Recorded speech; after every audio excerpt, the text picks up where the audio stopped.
नमस्ते। हमेशा खुश रहो बिटियाओं। मैं JVN doctor S Bundela, professor, faculty of education and methodology, course local administration, program BA BEd 6 sem, Jyoti Vidyapeeth women's university Jaipur Rajasthan से। लर्नर्स, आज हम ग्राम पंचायत की बात करेंगे, जिसमें फर्स्ट पार्ट देखिए, अगर इंट्रोडक्शन की बात करें, इसमें प्रस्तावना की बात करें तो भारत में लोकतांत्रिक विकेंद्रीकरण, ग्राम में स्वशासन का अधिकार ग्राम पंचायत तथा ग्राम सभा के द्वारा प्राप्त हुआ। क्योंकि हमने जो बात की थी लोकतांत्रिक विकेंद्रीकरण की, वो बात साकार हुई हमारे ग्राम पंचायतों के माध्यम से, ग्राम सभा के माध्यम से। राजस्थान में पंचायतों की स्थापना का प्रयास 1953 में ही प्रारंभ हो गया था। अब देखिए, हम बात करते हैं ग्राम पंचायत का जनसंख्या तथा गठन संबंधी प्रावधान। Provisions related to population and constitution of gram panchayat. 73वें संविधान संशोधन में बताया गया कि 2000 जनसंख्या पर एक पंचायत गठित होगी या उनका निर्माण होगा। पंचायत में पंचों की या वार्ड की न्यूनतम संख्या पर एक पंचायत गठित होगी आपके 2000 जनसंख्या पर एक, ये हमने बात करी। और जो पंचायत है उसमें पंचों की न्यूनतम संख्या 3000 जनसंख्या पर 9 वार्ड तथा राजस्थान में इस जनसंख्या के अधिक होने पर प्रति 1000 पर 2 पंचों या 2 वार्ड की वृद्धि का प्रावधान किया गया है। मीन्स सीधी सी बात है, राजस्थान में जो 2000 की जनसंख्या है उस पर एक पंचायत बनेगी, और अगर 2000 से ज़्यादा है जनसंख्या तो वहाँ 3000 जनसंख्या पर 9 वार्ड। राजस्थान में इस जनसंख्या के अधिक होने पर प्रति 1000 पर 2 पंचों या वार्ड 2 की वृद्धि होने की बात कही गई है।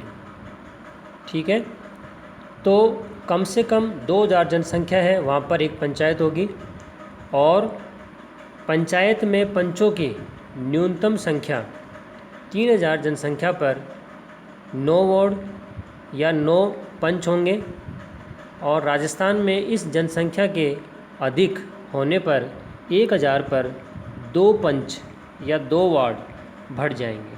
तो इस प्रकार की जो बात है वो हमारे राजस्थान में ग्राम पंचायत को लेकर है। अब बात करते हैं निर्वाचक नामावलियाँ तथा मताधिकार को लेकर। Electoral roll and voting rights अधिनियम प्रावधान करता है कि पंचायत क्षेत्र के मतदाताओं की सूची राज्य निर्वाचन आयोग तैयार करेगा। मतदाता सूची में रजिस्टर पंजीकृत व्यक्ति मतदान करेगा। अब बात करते हैं पंच या सदस्य के रूप में निर्वाचन के लिए योग्यताएं। Qualifications for election as a panch या मेंबर। देखिए, जो क्वालिफिकेशंस चाहिए मेंबर बनने के लिए, पंच बनने के लिए, उसमें सबसे पहले 21 वर्ष की आयु उस व्यक्ति ने पूरी कर ली हो, वेतन प्राप्त करने वाला वो व्यक्ति नहीं हो, मतलब किसी भी संस्था के द्वारा वो सैलरी नहीं लेता हो। इसके अलावा न्यायालय द्वारा दोषी वो न ठहराया गया हो। इसके अलावा अगला 2 से अधिक बच्चे वाला वो व्यक्ति नहीं हो। और अगली जो योग्यता है उसमें शारीरिक रोगी वो नहीं होना चाहिए या मानसिक रोगी नहीं होना चाहिए।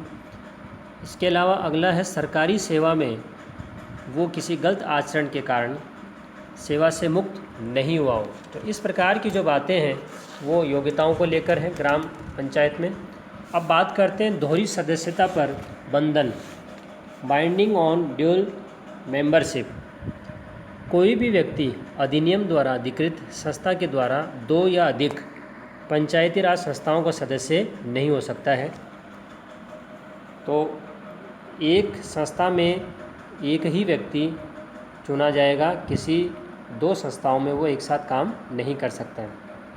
अब बात करते हैं स्थानों का आरक्षण संबंधी प्रावधान। Provision for reservation of seats या प्लेसेज। प्रत्येक ग्राम पंचायत में प्रत्यक्ष निर्वाचन द्वारा भरे जाने वाले स्थानों में अनुसूचित जाति, अनुसूचित जनजाति, पिछड़े वर्ग और महिलाओं के लिए आरक्षण का प्रावधान किया गया है। SC/ST means schedule caste and schedule tribe caste के स्थान उनकी जनसंख्या के अनुसार स्थान आरक्षित होंगे। इस प्रकार की बात इसमें अधिनियम में बताई गई है।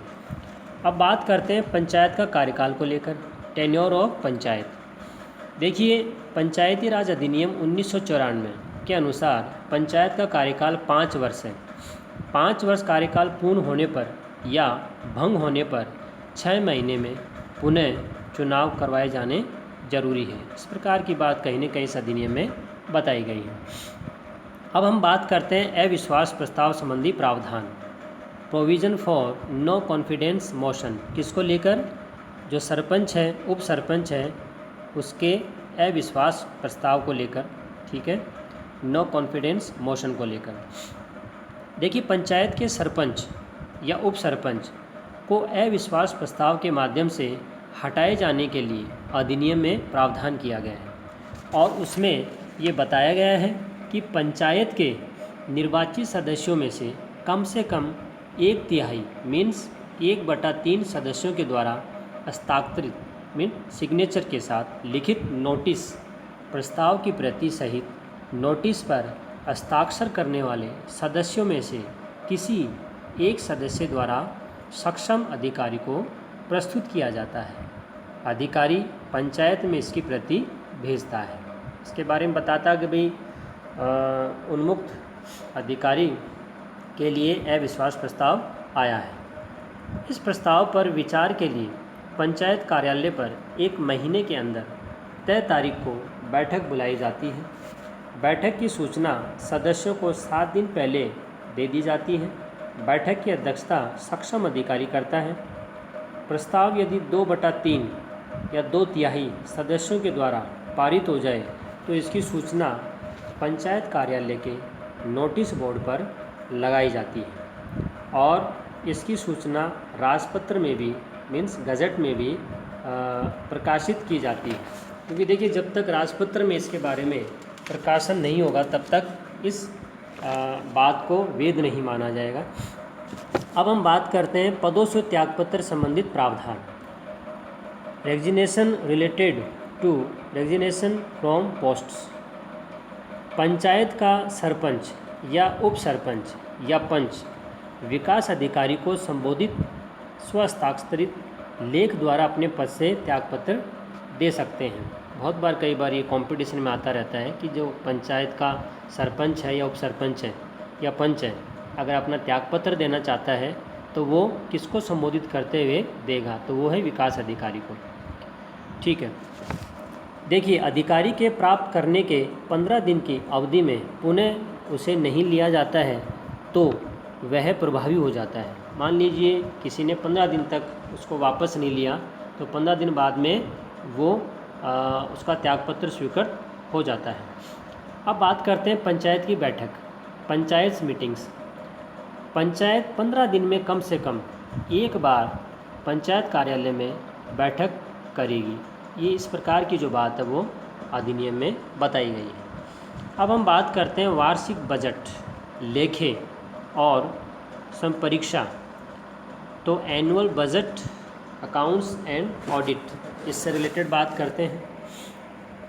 देखिए, पंचायत का सरपंच प्रत्येक वर्ष प्राप्तियों तथा व्यय का पूरा लेखा तैयार करता है। मीन्स जिम्मेदारी किसकी हो गई? सरपंच की। और इसे संबंधित उच्च संस्था को वह तैयार करके प्रस्तुत करता है।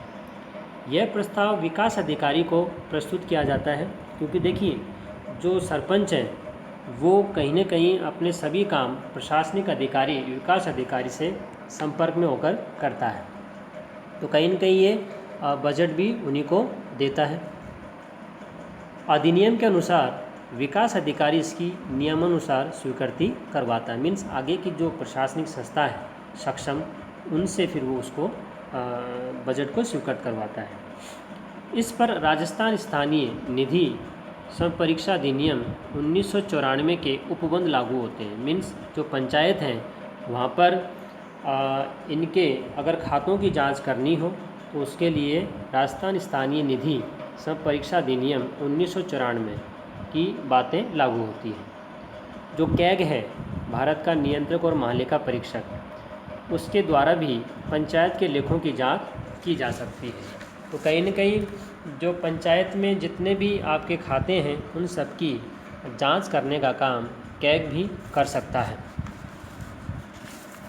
ये सेशन डिजिटल वर्जन 2.0 ज्योति विद्यापीठ महिला विश्वविद्यालय द्वारा तैयार किया गया है। मैं ये आशा करता हूँ कि आप मेरे डिजिटल सेशन से खुश हुए होंगे। अगर आपकी कोई क्वेरी है तो कमेंट बॉक्स में ज़रूर लिखें, मैं इसे हल करने की कोशिश करूँगा। धन्यवाद।